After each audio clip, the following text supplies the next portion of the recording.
Imagine walking into a luxury hotel lobby, excited for the biggest night of your life, only to be laughed at, mocked, and told you don't belong just because of the way you look. That's exactly what happened to Eli Carter, a young inventor carrying a life-changing creation in his backpack. But what happened next shocked everyone in that lobby, and it's a lesson you'll never forget. Hey everyone, welcome to Brainfuel, where true stories of courage, kindness, and determination will fuel your heart and mind. If you're ready to be inspired, hit that subscribe button now, because stories like this will change the way you see the world. Balance? You better check your pockets before dreaming about a sweet. Those words didn't just come out as a joke. They landed like stones thrown across a quiet pond, sending ripples of humiliation across the hotel's grand lobby. 17-year-old Eli Carter froze for a heartbeat, his fingers still resting on the smooth marble countertop. The boy's hoodie sleeves were rolled halfway up his arms, exposing a small watch that was scratched but still ticking. His backpack, a little frayed at the seams, was slung over one shoulder. The same backpack that carried his precious invention, the project he'd spent months building for the National Robotics Competition. The lobby smelled faintly of fresh lilies and polished wood. A towering chandelier dripped golden light onto the polished floor, so clean you could see your reflection in it. Guests in tailored suits and flowing evening gowns moved past Eli as though he were invisible, just another kid out of place in a world that didn't belong to him. But the receptionist, Mark, made sure he wasn't invisible at all. He made him a spectacle. Mark leaned forward over the counter, his lips curling into a smirk that didn't reach his eyes. His navy blazer was crisp, his tie perfectly knotted, and his name tag gleamed like a medal. He had the look of someone who thought he had the power to decide who belonged in that grand hotel and who didn't. "Kid, this isn't some budgeting down the road," Mark said in a loud voice that carried easily across the lobby. "You can't just stroll in here and ask for a suite. This is a 5-star hotel. People who stay here have balance. Serious balance. Not whatever coins you've got rattling around in your pocket." A few guests, curious about the commotion, slowed their steps and turned to watch. Eli swallowed, trying to stay calm. He wasn't used to scenes like this. He'd grown up in a small neighborhood where people knew each other by name, but he also wasn't new to being judged for things he couldn't change. His voice, when he finally spoke, was soft but steady. "I have a reservation. Here's my confirmation email." He slid a folded piece of paper across the counter.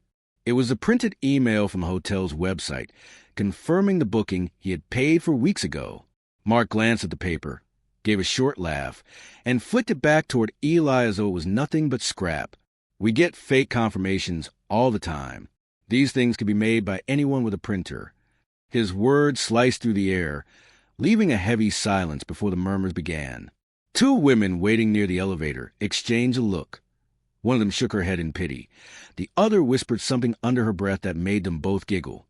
A man in a tailored gray suit raised an eyebrow and muttered to his companion, "What's the world coming to? Kids thinking they can walk into a place like this." Eli heard every whisper. He straightened his back, gripping the strap of his backpack as though it was his shield. Inside that bag sat the dream that had kept him awake for months. The small solar-powered water purification device he'd built from salvage parts. He thought about his mom, who worked double shifts at the diner back home to help him save up for the trip. He thought about the late-night soldering wires by flashlight, because the power in their apartment was unreliable. All of that effort, all of that sacrifice, was for this competition. All he needed now was a room, just a room to rest the night before he stood on stage tomorrow. "Sir," Eli said, a hint of frustration creeping into his otherwise polite tone, "I paid online. My card was charged already. I just need to check in." But Mark wasn't ready to back down. His smirk widened. "You paid? With what monopoly money? Listen, I don't know what you think you're trying to pull, but around here we don't run charity. You need an actual balance, 5 figures at least, to stay in the best suites. Tell you what, kid, show me that kind of balance, and I'll give you the presidential suite myself. But we both know you don't have it." The words hit harder than they should have.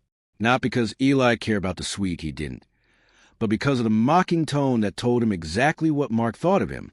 A woman in a red dress, standing a few feet away, let out a soft chuckle. A bellboy carrying luggage tried to hide a grin as he wheeled a cart past. The humiliation wasn't just in Mark's words. It was in the way the crowd looked at Eli, as if he were a trespasser in a world of polished floors and expensive perfumes. Eli took a breath and kept his eyes fixed on Mark's. There was a flicker of something, hurt, determination, maybe both, but he didn't let it show in his voice. I'm not here for a suite. I just need a standard room. That's all I booked for. Mark's smirk faltered for just a second at Eli's composure, but then he recovered and leaned casually against the counter. Standard, suite, doesn't matter. If you can't prove your balance, you're not getting checked in. Eli looked down at the countertop, feeling the weight of everyone's eyes on him.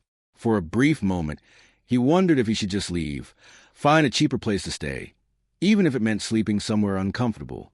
But then he thought about what it would mean to walk away now, letting people like Mark decide where he belonged. He lifted his head again, meeting Mark's gaze with quiet resolve. Are you finished? Eli asked, his tone even and unshaken. That simple question caught Mark off guard. The smirk faded, replaced by a flash of annoyance. Excuse me? I just want my room, Eli repeated. I'm not here to argue. The lobby had grown unusually still, as though everyone was waiting for the next move in this unspoken standoff. The air conditioner hummed in the background, and the sound of rolling suitcases from distant hallways seemed suddenly distant. In that moment, Eli wasn't just a boy with a backpack. He was a young man standing up for himself in the face of open humiliation. The weight of that scene pressed heavily on his shoulders, but he stood tall, refusing to let the situation break his spirit. What nobody in the lobby realized, not the receptionist, not the amused onlookers, was that Eli Carter wasn't just another teenager trying to book a hotel room. He was about to become the youngest inventor to ever present at the National Tech Innovators Gala, the reason the entire city's media had been buzzing all week. And yet, here he was, being told he wasn't good enough to even stand at the counter. The mockery gets louder. For a brief second, Eli thought the humiliation might be over. Maybe Mark would finally scan the confirmation email properly. Maybe he'd see the payment was valid. Maybe the whispers in the lobby would stop. But that hope disappeared as soon as Mark leaned an elbow on the polished counter, tilted his head, and spoke again, louder this time, almost as if he wanted the entire lobby to hear. You're still here, kid? I'm telling you, this place is out of your league. Come on, don't embarrass yourself. His words fell like a match striking dry wood. It didn't just burn Eli, it lit up the room with judgmental murmurs. A middle-aged man in a sharp charcoal suit, who had been scrolling on his phone in the lounge area, looked up and smirked. His companion, a woman with pearl earrings, folded her arms and whispered something that made them both chuckle. Eli adjusted the strap of his backpack. He wasn't someone who looked for trouble, and he never wanted to be the center of attention. All he wanted was his room key so he could prepare for tomorrow's competition. But it was becoming clear that this wasn't just about a room anymore. It was about respect or the lack of it. He cleared his throat and tried again, his voice calm, steady. Sir, I have enough money for a standard room. I paid online already. I can show you my card if you need proof. He slid his prepaid debit card toward Mark with a quiet dignity that didn't match the shabby state of his clothes. The card had taken months of savings to load, tutoring younger kids after school, fixing old computers for neighbors, mowing lawns on weekends. Every dollar on that card had a story behind it. Mark didn't bother to pick up the card. He just glanced at it with raised eyebrows, then gave a short, mocking laugh. That card probably has enough for a sandwich and a bus ticket. We don't run tabs here. This isn't a place for kids on a budget vacation. He straightened, smoothing his blazer with exaggerated importance. Listen, I'll make this easy. See that photo? He pointed at a glossy framed picture behind the counter, showing a sparkling, two-floor presidential suite with a panoramic skyline view. That's one of our best suites. Costs a fortune. I'll give it to you right now, if you can show me a balance with 5 zeros on it. But we both know you can't. His words dripped with sarcasm and confidence, and as if on cue, a few giggles floated up from the small group of onlookers who had gathered. The woman in the red dress who'd laughed earlier wasn't even pretending to hide her amusement anymore. She leaned toward her friend and whispered something while casting an obvious glance at Eli's shoes. The friend covered her mouth to stifle another laugh. A bellboy wheeling a silver luggage cart slowed his pace, his eyes flicking between Eli and Mark. His lips twitched as if fighting a smile. Eli heard every sound, every laugh, every murmur, but he refused to let it show on his face. His heart beat harder, but his voice stayed level. I'm not here for a suite. I booked the cheapest standard room you had. That's all I need. Mark crossed his arms and tilted his head slightly, his tone now sharper but still laced with mockery. Cheapest room or not, if your payment doesn't clear or you can't prove your balance, we can't check you in. It's policy. He emphasized the last word as if he were the ultimate authority in the building. A couple walking toward the elevators slowed down to watch. The man whispered something that made the woman shake her head with a faint smile. Not a kind smile, but the kind that says some people just don't know their place. Eli looked around and saw the way people were staring at him. Some out of curiosity, others with a kind of quiet judgment that stung more than words. He thought of his mother again, how she had hugged before he left for the trip, and told him, "Remember, Eli, you belong wherever your hard work takes you." He repeated those words silently in his mind now as a way to steady himself. He met Mark's eyes once more. "My payment will clear. Please just check the system. I'm really not here to cause trouble." Mark let out a small sigh, the exaggerated kind adults give when they think they're dealing with a stubborn child. "Kid, you don't get it. I've been doing this for years. I can tell just by looking at someone whether they can afford to be here. You don't fit the part." That sentence landed like a punch. It wasn't just a refusal. It was a declaration that Eli didn't belong in the hotel at all, maybe not even in the same world. The people in the lobby seemed to lean in, sensing the tension. The hum of the air conditioning and the distant sound of rolling suitcases seemed to fade beneath the heavy silence. Eli's jaw tightened, but he stayed composed. His voice dropped a little lower, quiet yet firm. "Are you done?" The question startled Mark. For a split second, the smirk on his face flickered, as though he hadn't expected the teenager to challenge him in such a controlled, almost adult tone. "Excuse me," Mark said, his voice a little higher than before. "I just want my room," Eli replied, keeping his eyes locked on Mark's. "That's all." There was something in Eli's gaze that made a few of the onlookers straighten up. It wasn't anger or defiance. It was dignity. Quiet, unshakable dignity. Mark scoffed and looked away first, but the mockery in the air remained like a stain no one could wipe clean. The woman in the red dress muttered, loud enough for Eli to hear, "Some kids just don't know when to give up." Her words sliced through Eli's chest, but he refused to let them see his hurt. He thought of the invention in his backpack, the water purification device powered by sunlight, and the reason he had come to the city.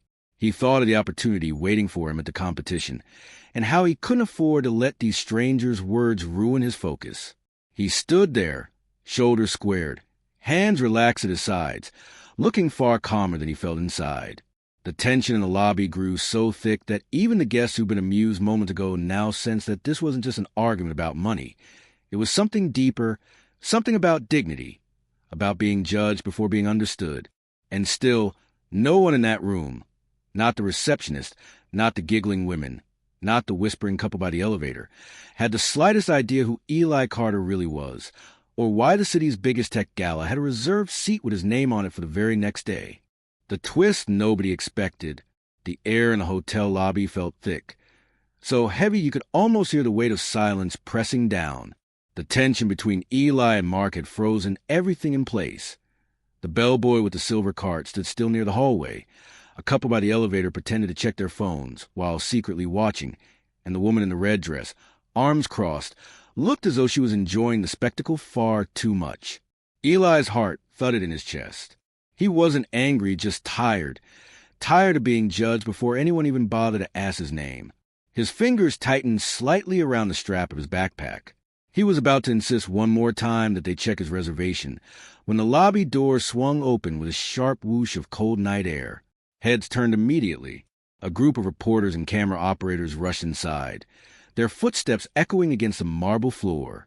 Their cameras dangled from their shoulders, lenses glinting beneath the chandelier's golden light. Behind them came a tall man in a dark tailored suit, carrying a folder in one hand. and moving with a kind of authority that made even the hotel staff step aside. Mark's expression shifted instantly. The arrogant smirk he had worn for the past 10 minutes softened into a polite professional smile. He straightened his tie and adjusted his blazer, suddenly standing taller, as if trying to impress whoever had just entered. The man in the suit walked briskly toward the front desk. His stride was purposeful, his shoes clicking sharply on the floor. As he approached, his face broke into a warm smile the moment his eyes landed on Eli. "There you are," the man said, his voice booming across the lobby. "We've been looking for you everywhere, Mr. Carter." Every head in the room turned to Eli. Eli blinked, caught off guard. "Sir, you know me?" he asked cautiously. The man laughed warmly and extended his hand. "Of course I do.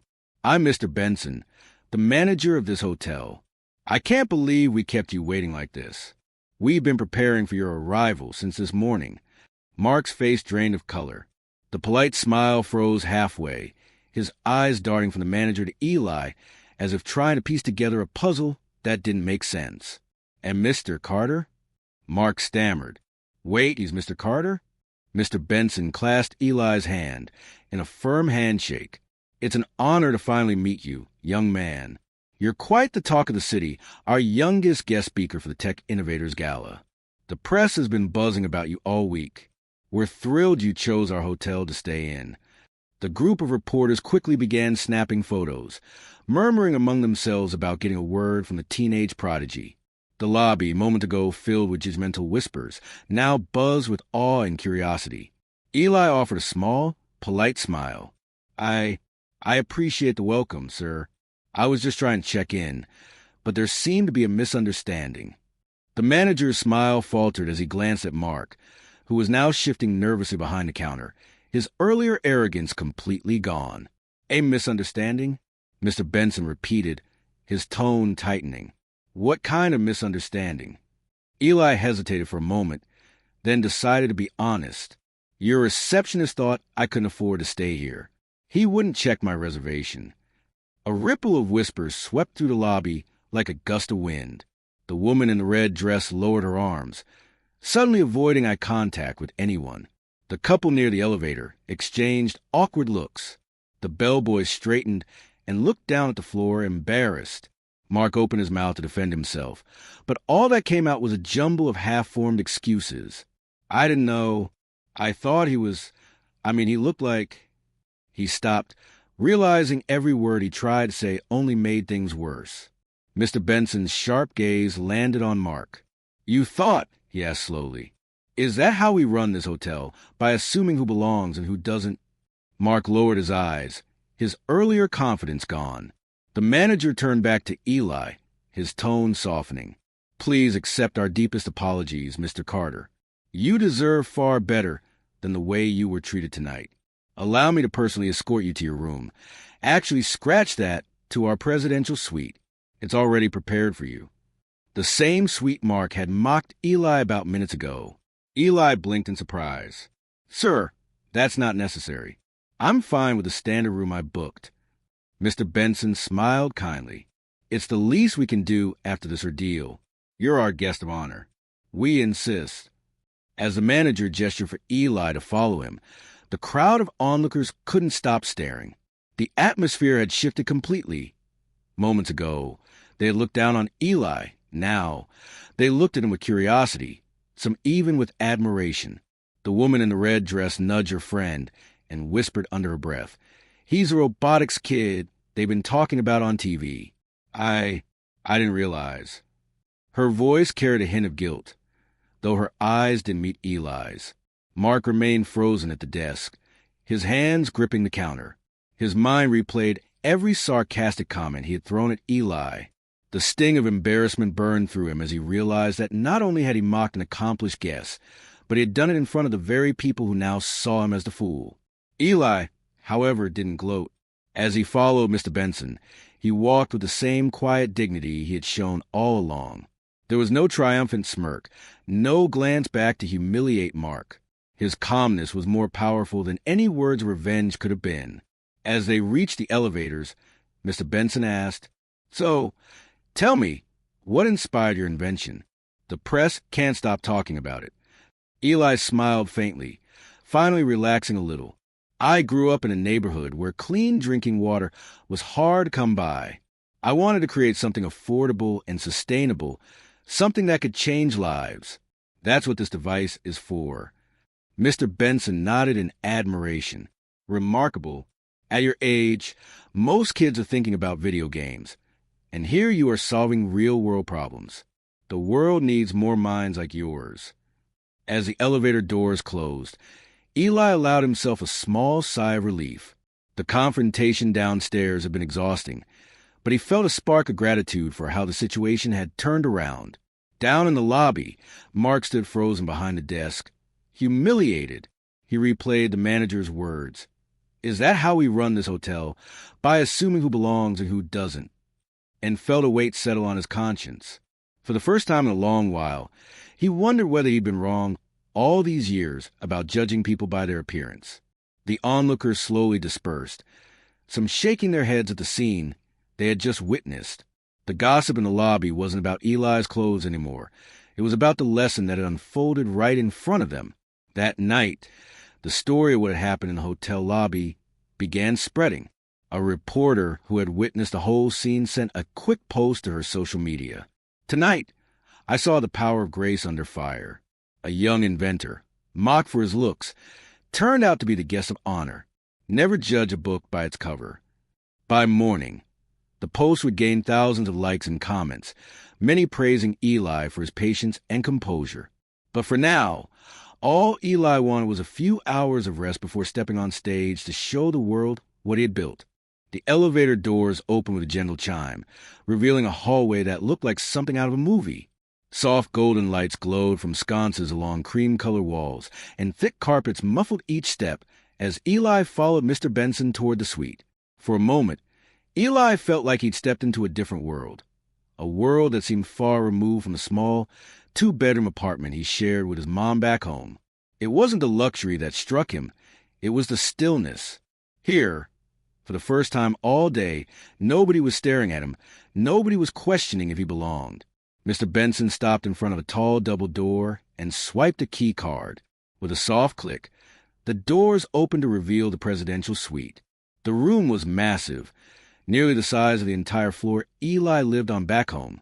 Floor-to-ceiling windows offered a breathtaking view of the city skyline, twinkling like a blanket of stars. The soft hum of the city below floated up through the glass.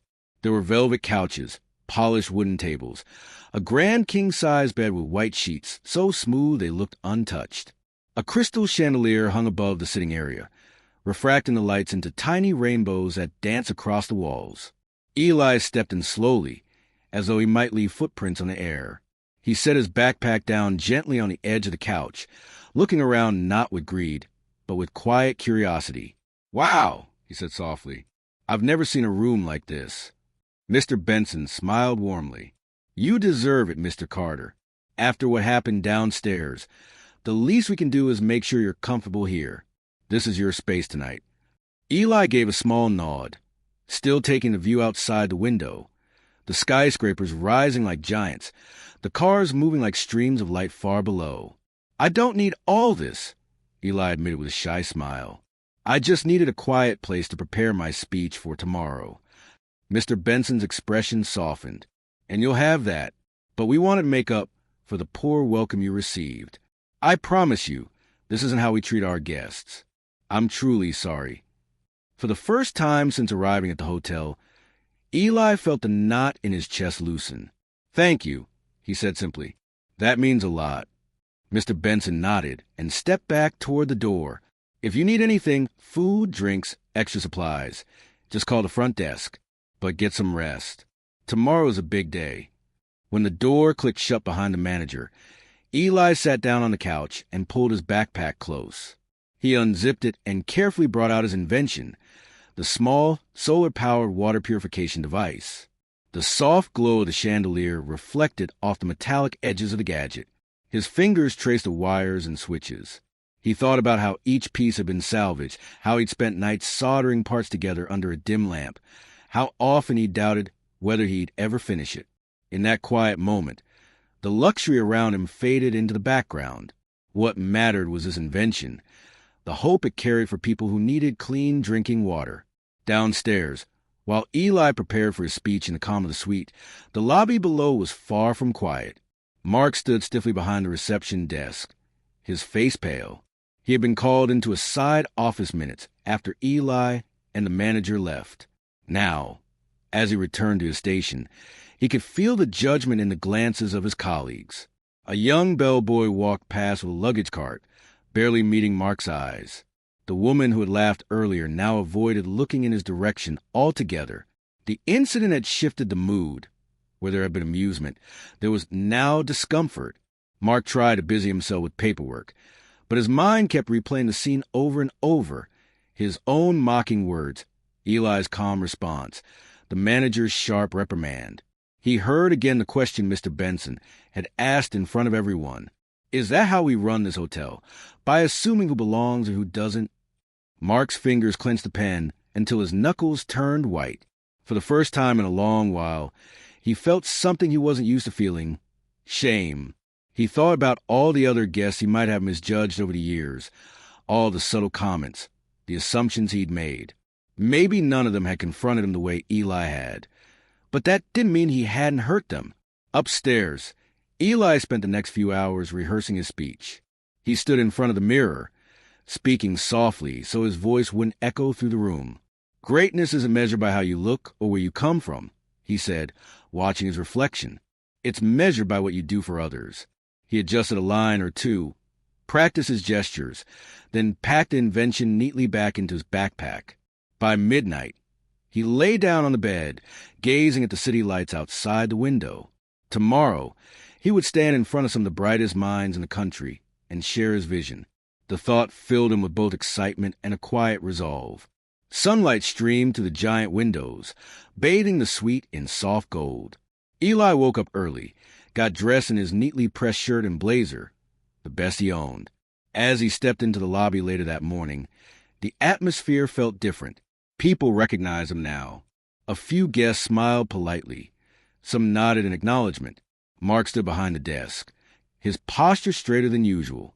When Eli passed by, their eyes met for a brief moment. Mark opened his mouth as if to say something but hesitated. The Tech Innovators Gala was held in the hotel's grand ballroom, adorned with banners celebrating innovation and progress.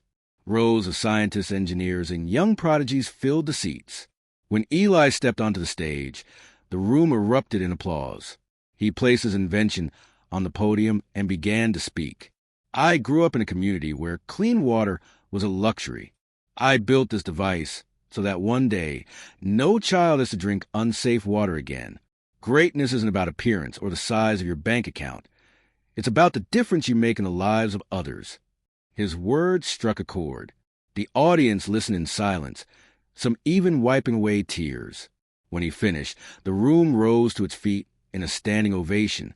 That evening, Eli returned to the suite with a small trophy in his hand, an award for innovation.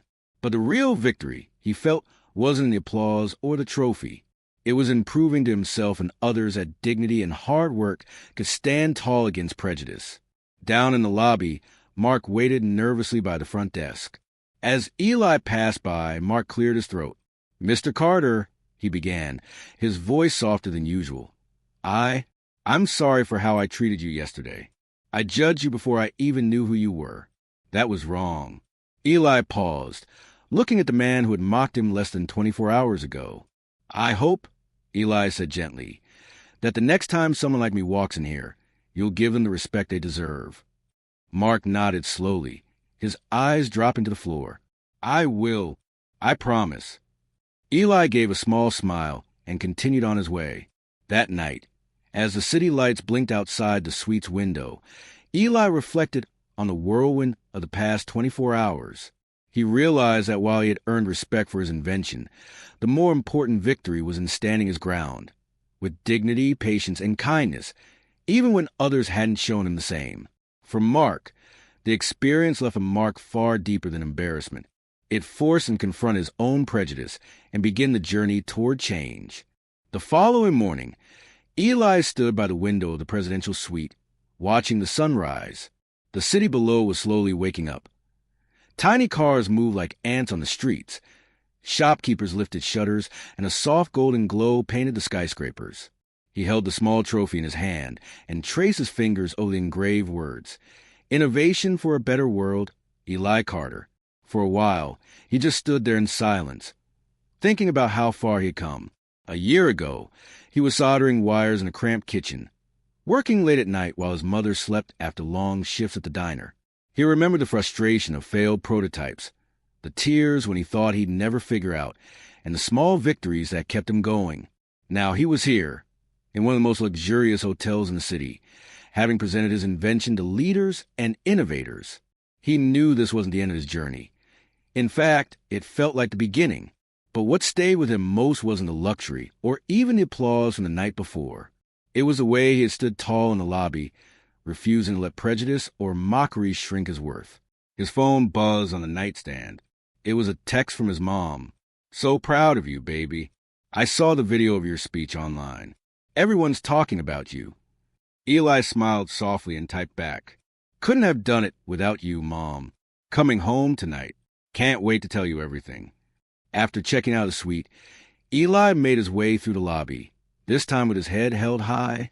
A few staff members greeted him warmly. The same guests who had ignored him before now recognized his face from the gala.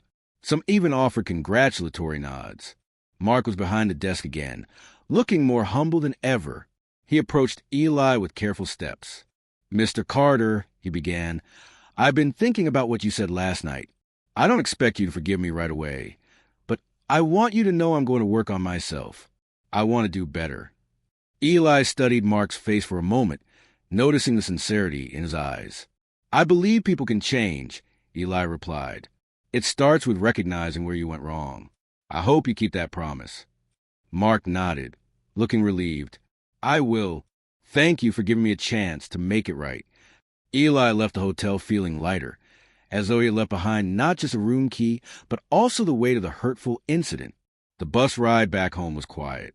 Eli stared out the window at the passing scenery. Rows of small houses, fields stretching into the distance, families walking along the sidewalks. Despite the glamour of the city, this simple view comforted him. When he finally reached home, his mother was waiting at the door, her face lit up with pride. She hugged him tightly, and for a moment, the tension of the last few days melted away. "Look at you," she said with a watery smile, brushing a stray piece of lint off his blazer. "Standing up there, talking to all those people like you belonged. I'm so proud of the man you're becoming." Eli hugged her back. "I just wanted to show them what we're capable of, Mom, that we deserve to be seen for more than how we look or where we come from." That evening, they sat at the small kitchen table where Eli had once pieced together his invention. He told his mom everything.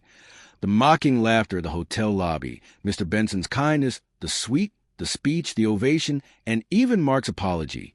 His mom shook her head. "Some people judge too quickly, but you didn't let them drag you down. That's what makes you strong, Eli. You didn't just win an award, you showed them dignity." Her words stayed with him long after dinner was over. Over the next few weeks, news of Eli's invention began spreading beyond the gala. Local newspapers featured his story. Teen innovator brings clean water solution to communities in need. Social media picked it up, and soon he was receiving messages from students across the country who said they were inspired by his journey. He responded to as many as he could. "You don't have to be rich to start. You just have to care enough to keep going." One evening, Eli received an unexpected email from Mr. Benson, the hotel manager. "Eli, I wanted to thank you again for the way you handled everything. You've taught our team an important lesson. We've started diversity and sensitivity workshops for our staff. Because of you, change has to start somewhere, and I'm grateful you helped us see that." Reading that message, Eli felt a quiet sense of fulfillment. The ripple effect of one act of courage had reached places he hadn't imagined. Even Mark reached out weeks later. "I've started volunteering at a local youth program," he wrote. "I figure it was time to stop just saying I'd change and start doing something about it.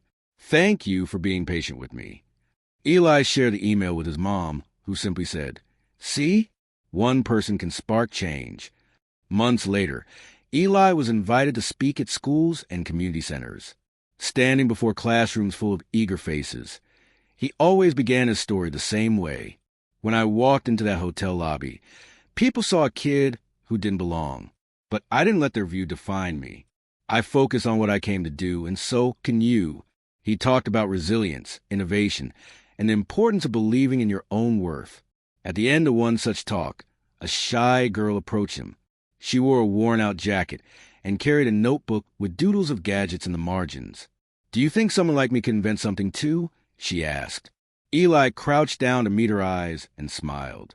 "Someone like you is exactly who the world needs. Start small, keep learning, and never let anyone convince you that you don't belong in a room where big ideas happen." The girl's face lit up, and Eli felt a familiar spark. The same spark that pushed him through long nights of failure and frustration. That night, as he looked at his invention sitting by the window, he thought back to the lobby of the hotel. The smirk on Mark's face, the laughter of the onlookers, the sting of those first few moments. He realized that if he let that humiliation define him, he would have missed everything that came after. The speech, the applause, the letters from students, the change in Mark's heart, the workshops at the hotel, the hope he had sparked in others. The lesson was clear. Dignity isn't given by others. It's something you carry with you, and kindness, even in the face of mockery, can plant seeds of change in places you never expect. Eli Carter had walked into that hotel as a young inventor with a backpack. He walked out as a symbol of resilience, a reminder that greatness often wears humble clothes, and that the best suite isn't defined by walls of marble or gold chandeliers, but by the heart you bring into it. As he prepared for his next big project, a larger-scale version of his water purifier to help entire villages, Eli smiled to himself. The journey ahead was still long, but he knew one thing for sure. He wouldn't let anyone else decide where he belonged.